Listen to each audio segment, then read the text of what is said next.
Why seeking enlightenment prevents enlightenment. A Buddhist perspective. Have you ever noticed something strange about desire?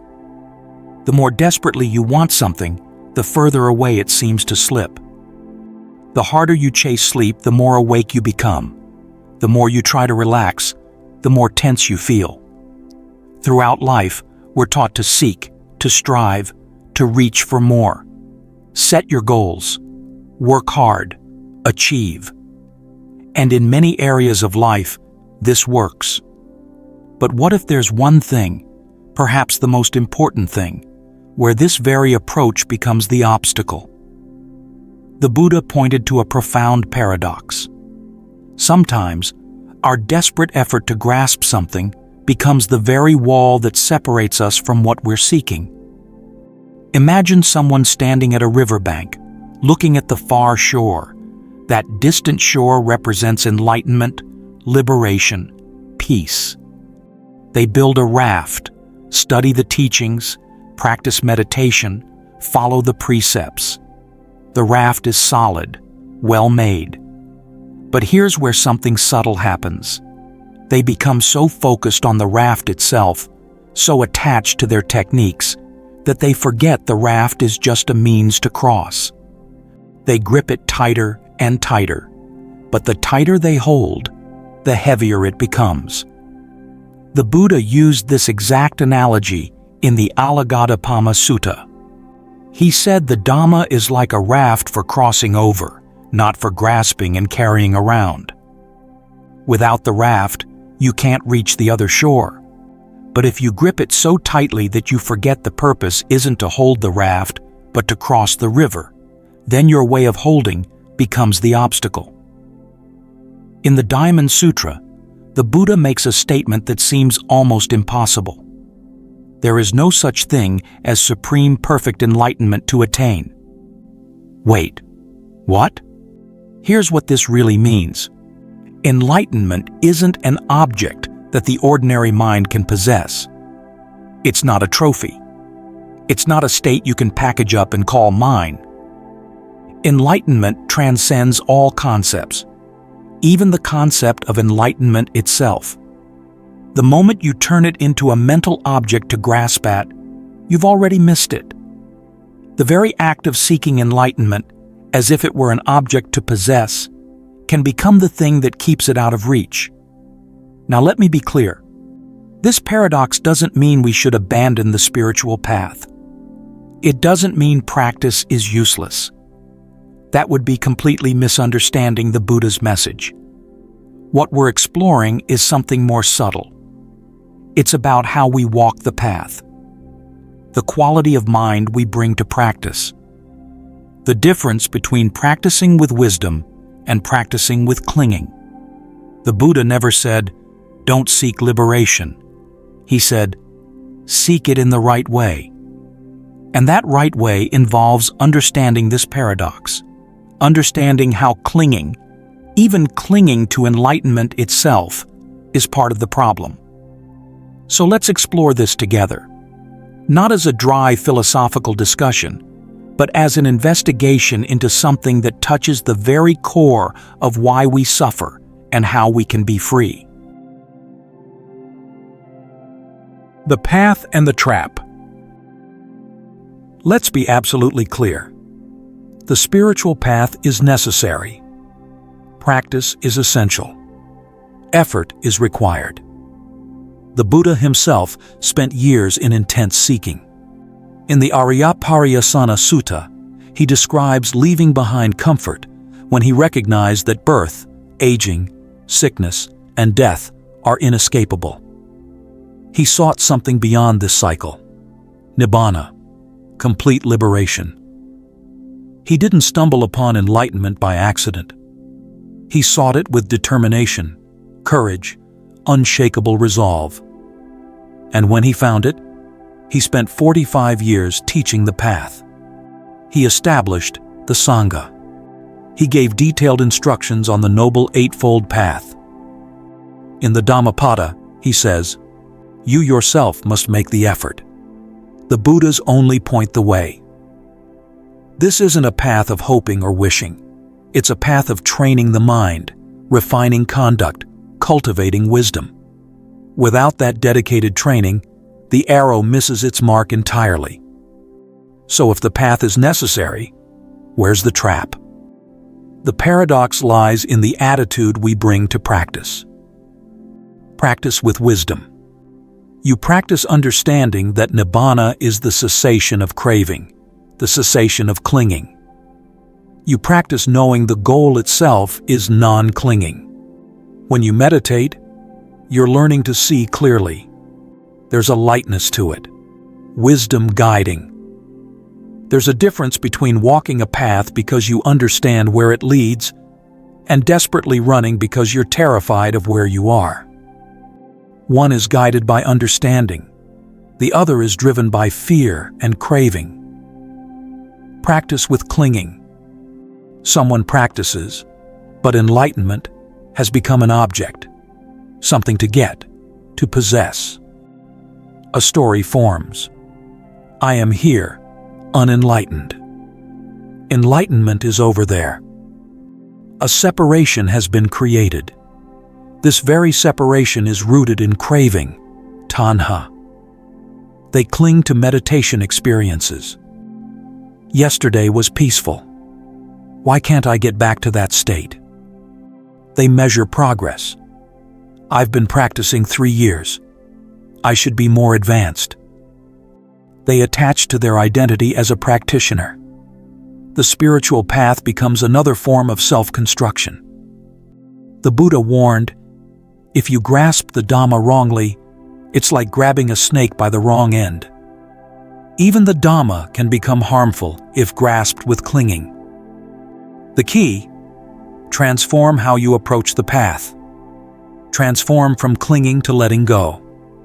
From I need to get something to I need to see clearly and release. Often, we don't realize which we're doing. The mind is subtle, and self-deception runs deep. We can practice for years while unconsciously feeding the very patterns we're trying to dissolve. So we need to investigate not just what we're doing, but who we think is doing it. The nature of the seeker. Right now, as you're listening to this, there's a sense of someone here. Someone seeking, someone wanting to be free from suffering. When you say, I want to reach enlightenment, pause for a moment. Who is this I? This is where the Buddha's teaching becomes truly radical. In the Anatalakkhana Sutta, he systematically examined what we call me, the form, body, feelings, perceptions, mental formations, and consciousness. In each case, he showed impermanent, anicca, arising and passing based on conditions. Not self, anatta, no permanent, unchanging essence behind any of it. What we call I is more like a river than a rock. The river looks solid from a distance, but up close it's nothing but flow, water molecules constantly moving, changing, never the same. We give it a name, the river, but there's no river thing separate from the flowing. So when you say, I want to reach enlightenment, who is this I that's going to reach it? The very structure of the question contains a hidden assumption. A solid I here, a separate enlightenment there, subject and object, seeker and sought. But the Buddha is pointing to something more radical. The I that's seeking is itself the illusion that enlightenment will dissolve. It's like a character in a dream trying to wake up. The harder the dream character tries, the more they reinforce the dream. Awakening doesn't happen when the character finally succeeds. It happens when the whole dream is seen through. Now here's where it gets tricky on the spiritual path. The Buddha identified Sakkaya Ditthi, identity view, the deep-rooted sense of being a separate self. This isn't just a belief. It's a visceral, moment-to-moment feeling of me at the center of experience. And this self-view is incredibly subtle. It doesn't disappear because we understand not-self intellectually. Instead, it adapts, evolves, finds new ways to perpetuate itself, especially on the spiritual path. Watch how it works. You have a profound meditation experience. Immediately, I had that experience. That was my insight. The experience gets claimed, owned, turned into evidence of my progress. You compare your practice to others. That's mana, conceit. And conceit always depends on a reference point, a separate self that can be measured against others. You become attached to your particular way of practicing. This technique works for me. This is my path. That's Silabbata Paramasa, clinging to practices. The means become confused with the end. Even genuine practice, real insights, actual progress, all of it can be absorbed into the story of me on my spiritual journey. The path to selflessness becomes another project of the self. Meditation becomes my practice. Insights become my realizations. This is the deepest paradox. The one seeking liberation is the very pattern that needs to be liberated from. Not through achieving something, but through seeing through something. So what happens when this seeing through occurs? What is this liberation that lies beyond all our grasping? The destination is non-clinging. The ultimate goal of Buddhist practice is not to achieve a state. It's to cease clinging. Nibbana literally means extinguishing. But what's being extinguished? Not you, not consciousness. What's being extinguished is the fire of craving, of clinging, of the illusion of a separate self. In the Majjhima Nikaya, the Buddha described liberation as the destruction, fading away, cessation, giving up, and letting go of all I-making, all mind-making, and the tendency to conceit. Every word points to ending, releasing, not to gaining or achieving. The destination itself is non-clinging. How can you cling to a state of non-clinging? How can you grasp at the ungraspable? If you turn Nibbana into an object, something I need to get, you've already misunderstood it. You're trying to achieve non-clinging through clinging. The Four Noble Truths teach that craving, tanha, is the root of suffering. If we approach enlightenment with craving, I want it, I need it, I'm afraid of not having it, we're using the very thing that causes suffering to try to end suffering. Through dependent origination, paticca-samuppada, the Buddha showed ignorance conditions mental formations, consciousness, name and form, sense bases, contact, feeling, craving, tanha, clinging, upadana, becoming, bhava, birth, aging, death, and suffering. Craving leads to clinging. Clinging leads to becoming, the continued construction of me and mine. When we cling to enlightenment, we're activating the very links that cause suffering. We're feeding the process we're trying to end. When you understand dependent origination deeply, not just as an idea, but as direct experience, something shifts. You see, there's no fixed self trying to get enlightenment. Just a process. Experience arising and passing based on conditions. I is not a thing, but a process. Enlightenment is not a thing to be gotten, but the cessation of ignorance in this process. When ignorance ceases, the whole chain ceases. When you stop creating this sense of a separate self needing to get something, the problem dissolves. In the Anguttara Nikaya, the Buddha said, "There is, monks, an unborn, unmade, unconditioned." If there were not that unborn, unmade, unconditioned, there would be no escape from what is born, made, and conditioned. Nibbana is unborn, unmade, unconditioned.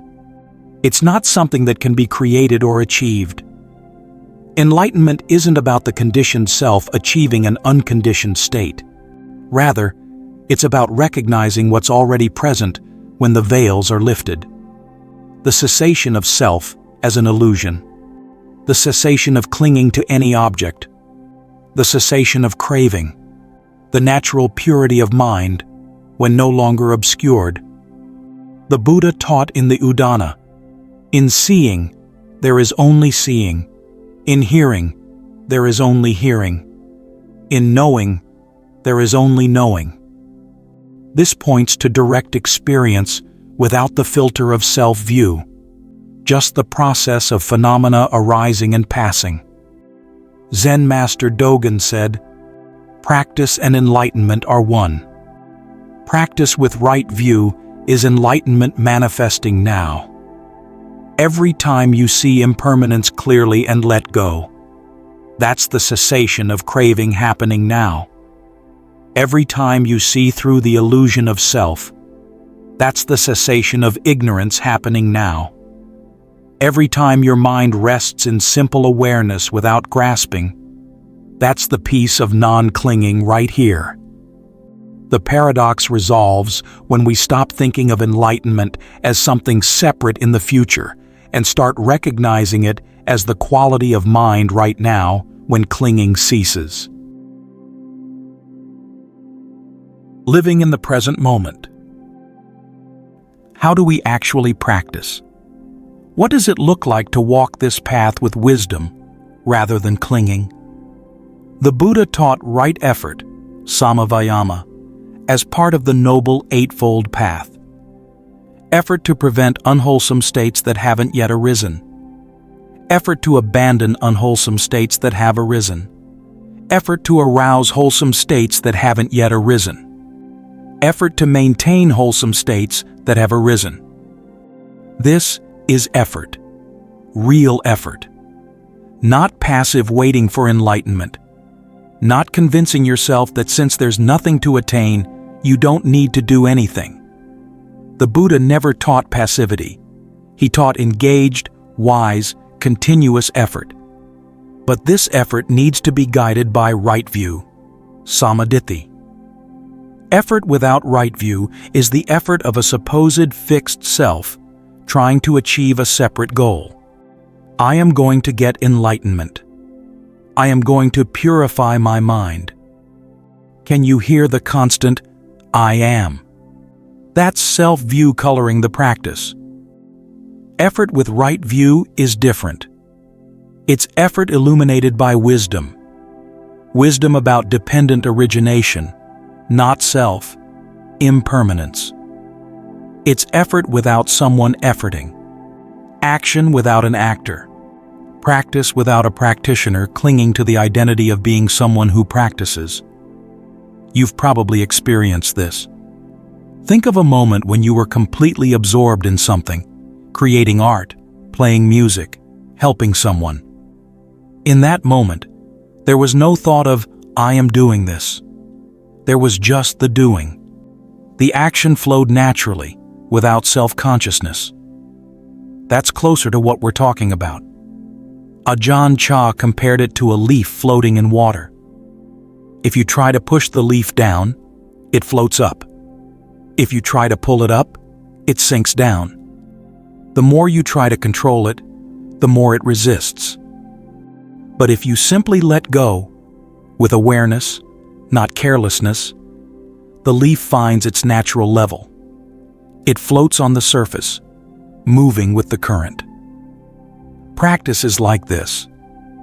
There's mindfulness, awareness, wisdom guiding. But there's letting go of the need to control, to force, to grasp at results. You make the effort, but you don't cling to the effort. You don't cling to the results. You don't turn the effort into another way of building up me and mine. And perhaps the most important teaching: live in the present moment. In the Bhattakaratta Sutta, the Buddha taught, don't chase after the past, don't long for the future. See clearly the present moment, right here, right now. This is the key to the whole practice. When your mind chases enlightenment in the future, what happens? The present moment feels insufficient. You're here, but you need to be there. Now is not good enough. Enlightenment is later. And that very feeling of insufficiency, that gap between here and there, that creates tension, dissatisfaction, suffering. You live in a story. I'm not enlightened yet. I need to practice more. Maybe in a few years, I'll get there. And this story, this constant orientation toward the future, pulls you out of the only place where transformation can happen, right here, right now.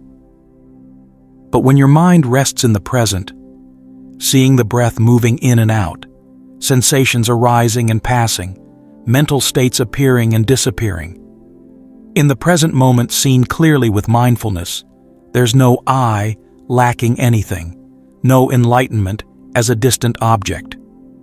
There's only simple knowing, vijnana, clear awareness, sati, natural peace, upasama. Not because you've achieved something, but because the mind is no longer obscured by ignorance and craving in that moment. There's one final paradox. If you try to let go, that very effort becomes a new form of grasping. Ramana Maharshi said, enlightenment is the disappearance of the seeker. When you see clearly that the seeker, the self with self-view, is just an illusion, it naturally disappears. So you don't need to do anything to let go. Just see clearly. See the nature of impermanence, suffering, and not self in all phenomena. When you see clearly, letting go happens naturally. In the great discourse on mindfulness, the Buddha taught mindfulness of body, feelings, mind, and mental objects. This isn't about doing something to them, but simply observing them as they are, impermanent, arising and passing, with no self owning them. In that simple observation, without forcing, without craving to achieve, transformation happens naturally.